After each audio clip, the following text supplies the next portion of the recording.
Carta de Paulo aos Romanos, capítulo 1. Eu, Paulo, servo de Cristo Jesus, escrevo esta carta. Deus me chamou e me separou para ser seu apóstolo, a fim de que eu anuncie a boa notícia do Evangelho de Deus. Há muito tempo essa boa notícia foi prometida por Deus, por meio dos seus profetas e escrita nas Escrituras Sagradas. Ela fala a respeito do Filho de Deus, o nosso Senhor Jesus Cristo, o qual, como ser humano, foi descendente do rei Davi. E, quanto à sua santidade divina, a sua ressurreição provou com grande poder que ele é o Filho de Deus. Por meio de Cristo, Deus me deu a honra de ser apóstolo no serviço de Cristo para levar pessoas de todas as nações a crerem em Cristo e a serem obedientes a Ele. Entre essas pessoas estão vocês que moram em Roma, a quem Deus tem chamado para pertencerem a Jesus Cristo. Por isso eu escrevo a todos vocês que estão em Roma, todos vocês a quem Deus ama e a quem tem chamado para serem o seu próprio povo. Que a graça e a paz de Deus, o nosso Pai, e do Senhor Jesus Cristo estejam com vocês. Em primeiro lugar, por meio de Jesus Cristo, dou graças ao meu Deus por todos vocês, pois no mundo inteiro se ouve falar a respeito da fé que vocês têm. Eu sirvo a Deus com todo o meu coração, anunciando a boa notícia a respeito do seu Filho.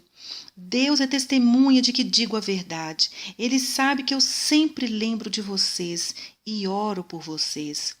E peço a Deus que, se for da sua vontade, Ele faça com que agora eu possa ir visitá-los, pois eu quero muito vê-los, a fim de repartir bênçãos espirituais com vocês para fortalecê-los. Quer dizer, para que nos animemos uns aos outros por meio da fé que vocês e eu temos. Meus irmãos, quero que saibam que muitas vezes resolvi ir visitá-los, mas fui impedido até agora de fazer isso.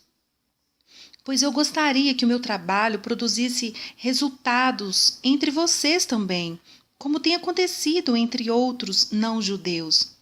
Pois é meu dever pregar a todos, tanto aos civilizados como aos não civilizados, tanto aos instruídos como aos sem instrução.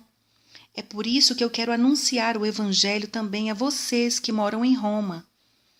Eu não me envergonho do Evangelho, pois ele é o poder de Deus para salvar todos os que creem, primeiro os judeus e também os não-judeus, pois o Evangelho mostra como é que Deus nos aceita. É por meio da fé, do começo ao fim. Como dizem as Escrituras Sagradas, viverá aquele que, por meio da fé, é aceito por Deus. Do céu, Deus revela a sua ira contra todos os pecados e todas as maldades das pessoas que, por meio das suas más ações, não deixam que os outros conheçam a verdade a respeito de Deus. Deus castiga essas pessoas porque o que se pode conhecer a respeito de Deus está bem claro para elas, pois foi o próprio Deus que lhes mostrou isso. Desde que Deus criou o mundo, as suas qualidades invisíveis, isto é, o seu poder eterno e a sua natureza divina, têm sido vistas claramente. Os seres humanos podem ver tudo isso nas coisas que Deus tem feito e, portanto, eles não têm desculpa nenhuma. Eles sabem quem Deus é, mas não lhe dão a glória que ele merece e não lhe são agradecidos. Pelo contrário, os seus pensamentos se tornaram tolos e a sua mente vazia está coberta de escuridão. Eles dizem que são sábios, mas são tolos.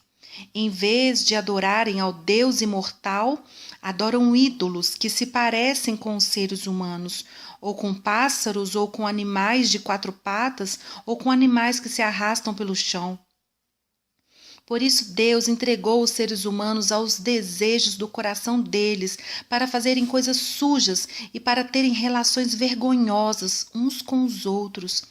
Eles trocam a verdade sobre Deus pela mentira e adoram e servem as coisas que Deus criou em vez de adorarem e servirem o próprio Criador, que deve ser louvado para sempre. Amém.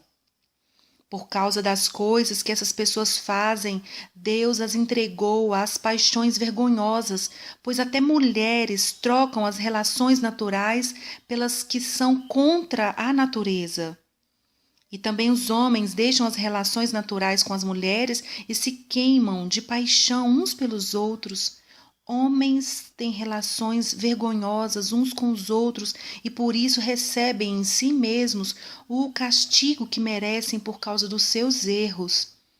E, como não querem saber do verdadeiro conhecimento a respeito de Deus, Ele entregou os seres humanos aos seus maus pensamentos, de modo que eles fazem o que não devem. Estão cheios de todo tipo de perversidade, maldade, ganância, vícios, ciúmes, crimes de morte, brigas, mentiras e malícia. Caluniam e falam mal uns dos outros, têm ódio de Deus e são atrevidos, orgulhosos e vaidosos. Inventam maneiras de fazer o mal, desobedecem aos pais, são imorais, não cumprem a palavra, não têm amor por ninguém e não têm pena dos outros. Eles sabem que o mandamento de Deus diz que aqueles que fazem essas coisas merecem a morte, mas mesmo assim continuam a fazê-las e pior ainda, aprovam os que fazem as mesmas coisas que eles fazem.